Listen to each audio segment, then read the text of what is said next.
Mario games are full of creepy mysteries like this giant cryptid in Sunshine and the headless toad of Mario Kart Wii. We're gonna go on a journey through a bunch of different Mario games to look at creepy mysteries Nintendo didn't want you to see, starting at not creepy and going all the way to full-on horror.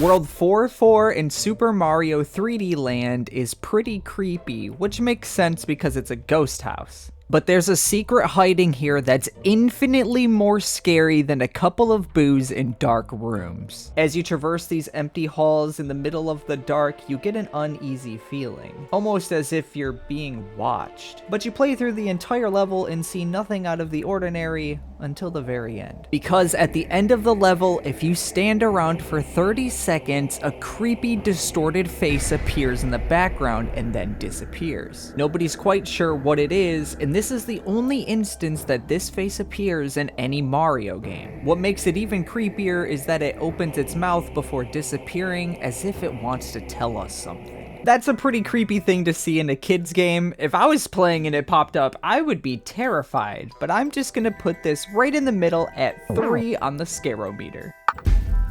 Serena Beach in Mario Sunshine doesn't seem creepy at all until you realize that the hotel is completely run over by boos. There's also the ghost manta ray that leaves electric ectoplasm wherever it moves, and even the disturbing King Boo. But none of that compares to the horror of a Pianta? Because on the 3rd floor of the hotel is apparently a murderous Pianta that breaks the laws of physics and wants to kill Mario. To do this, you need to ground pound at a specific spot to phase through the Pianta, and then if you talk to him, he will shoot you through the ground all the way through the map and you'll be killed. Who knows, maybe Mario isn't his only victim. It may just be a glitch, but it's a pretty creepy place to have a glitch that kills you. It's not exactly creepy, but it does take place in essentially a ghost house, and it's very weird that it only kills you when you speak to him. If I accidentally did this glitch in real life, I would be creeped out though. But I'm just gonna put this at a level 1. The next mystery Nintendo tried to remove, but there's still ways of finding it. In Mario Party 2, there's a detail that Nintendo removed because of its disturbing implications. The Horrorland board has a lot of creepy elements like a living house with a giant tongue and a line of ghosts walking their way through the afterlife. But there's one detail that's particularly more violent than the rest. On the left side of the board, there are 2 wolf-like creatures standing on what seems to be puddles of blood. And if you follow the blood trail, you'll see that it's actually just spilled ketchup. But what's weird is that in Mario Party Superstars, this detail was removed completely, implying that this isn't actually ketchup, it was blood. Perhaps these wolves eat visitors that come to Horrorland, and the line of ghosts we saw are all of their previous victims. This detail will live on forever in the Nintendo Switch Online version of the game, and on the original one as well. Even though it's actually ketchup, we all know that they wanted this to be blood, and that is pretty disturbing for a Nintendo game, but I'm just gonna give this a level 2. The secrets do get creepier as the video goes on, and the next one will make you never want to play Mario Sunshine again. In 2002, Nintendo showed off early footage of Super Mario Sunshine. The game looked entirely different, like this early version of the water meter. And they also showed off a giant towering enemy that has creeped out and intrigued fans ever since the footage was revealed. Years later, modders have dug into the game files and found this monster's terrifying true form. When you first see him, he runs around wearing a cracked skull as a helmet. Once you break this helmet though, is when it starts to get way more disturbing, because his head looks like a normal Stroll and Stew enemy, right? Oh my god, when you stand above him, his head is being ripped apart and there's an eyeball inside? That's right, his true form is hidden inside of this face, and when you remove the face, you can see that he just has an eyeball on the top of his head. He's also capable of producing the smaller Stew enemies, and this guy is just creepy. I can see why this guy didn't make it into the final game. He would give me nightmares as a kid. And that giant skull makes me think that he killed a Koopa bigger than Bowser. Yeah, this guy is horrifying. I'm giving this a level 5 on the scarometer. Next, we're moving on to the dark secret of Yoshi and Mario 64 DS. But first, subscribe or Headless Toad will find you in your sleep tonight.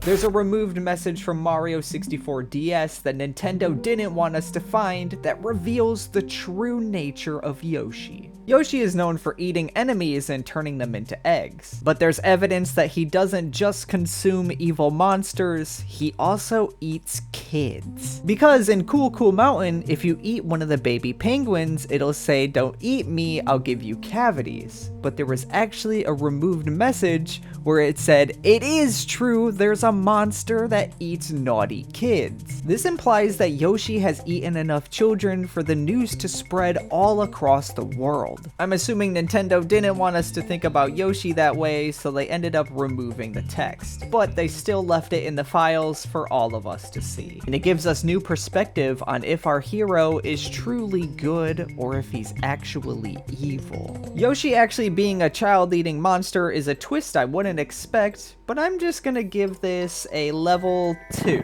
Next, we're gonna move on to the really creepy stuff, starting with Headless Toad. Deep in the files of Mario Kart Wii is an animation for a toad that has no head. The way it moves around is like nothing is out of the ordinary. But the community had to dive deeper into the mystery of this toad, and what they found wasn't what they thought they would find. It was assumed that this was an outfit for a Mii character, but what's really weird is the texture actually contains the rest of the pieces for a toad's face. And when models similar to this one are put into the game, it generates a Mii head, but this one doesn't generate anything at all. So that makes us believe that this wasn't actually intended for a Mii. As a game developer myself, I know that animations are one of the last things you do for a character. So why have one fully made, even with the texture of a face, but not give it a head? The answer is unclear, but what's really scary here is knowing that every time you play Mario Kart Wii, hidden somewhere deep in the files is this headless toad. Never truly seen, but is always around. That's pretty creepy, but it's not downright horror. If it was actually visible in the game, I would give it a level 5, but it's not, so I'm just gonna give it a level 4.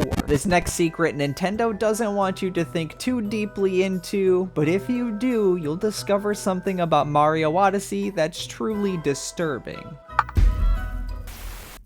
The Lake Kingdom in Mario Odyssey has something truly evil following you always. You may think it's something hidden in the dark depths of the water, but no, it's actually Mario. Right above the Odyssey is a pond with a Lakitu quietly fishing. Nearby are also a couple stacks of Goombas. However, you can capture the Lakitu, forcing it to do whatever Mario wants. Normally this would just be catching fish, but if you move over to the side, you can actually murder all of the Goombas. As this is happening, Mario as the Lakitu is laughing maniacally, and there's nothing the Lakitu can do about it. He went from quietly fishing with his friends to brutally murdering them and being forced to watch. What seems like a cool gameplay mechanic is actually a traumatic experience for everyone but Mario. You live every single moment knowing that he can appear and force you to do his bidding. Nintendo definitely doesn't want you to think about that, and it makes Mario a little bit creepier, but I'm just gonna put that at a level 3. Next, we're moving on to the legend of Marty the Thwomp and his murderous outrage.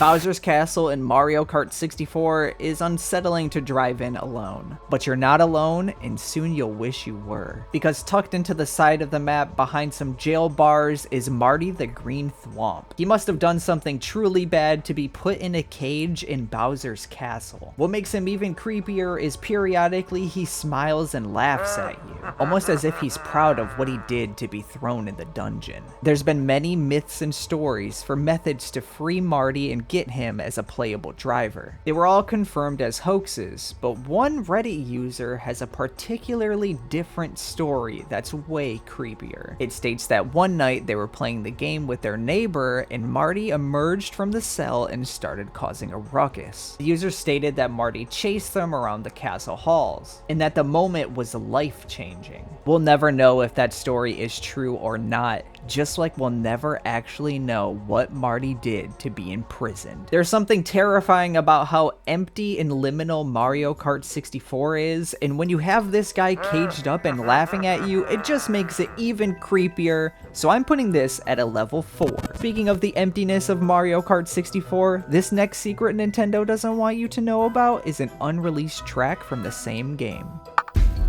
Town is an unused course in Mario Kart 64 that has one of the most empty and liminal feelings that I've ever gotten from a video game. There's nobody here.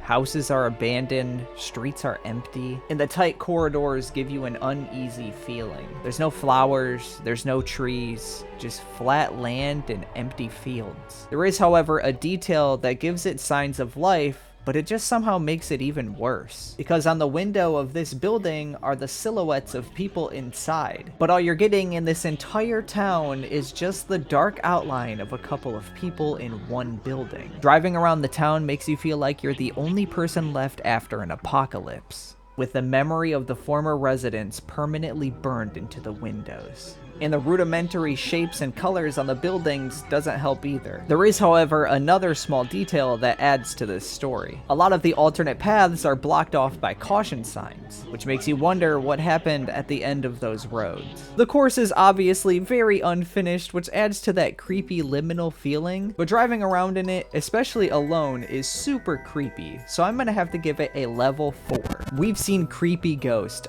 unused characters, and weird glitches, heard the legend of Marty the Thwomp, and saw the original version of Horrorland. But now we move on to something so violent that Nintendo had to change it.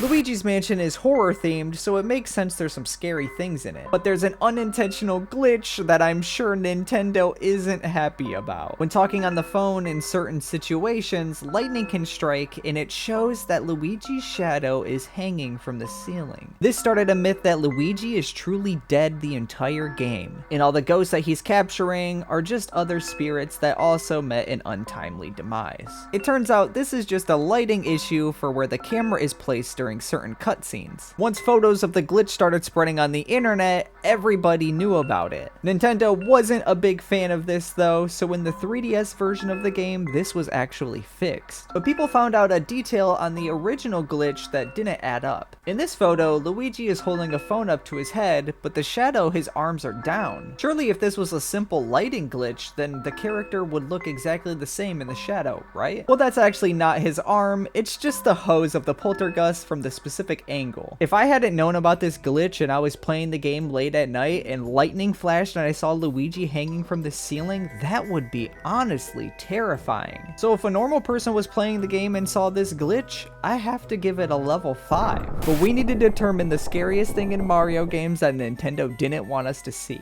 The scariest thing to me has to be the unused enemy from Mario Sunshine. The footage where they originally reveal it looks like a cryptid video, and the eyeball underneath all the other layers, that's scary. If you want to watch another video like this, I solved a bunch of creepy mysteries in Mario Odyssey, but I have a whole entire playlist where I do this as well, so check it out. Bye!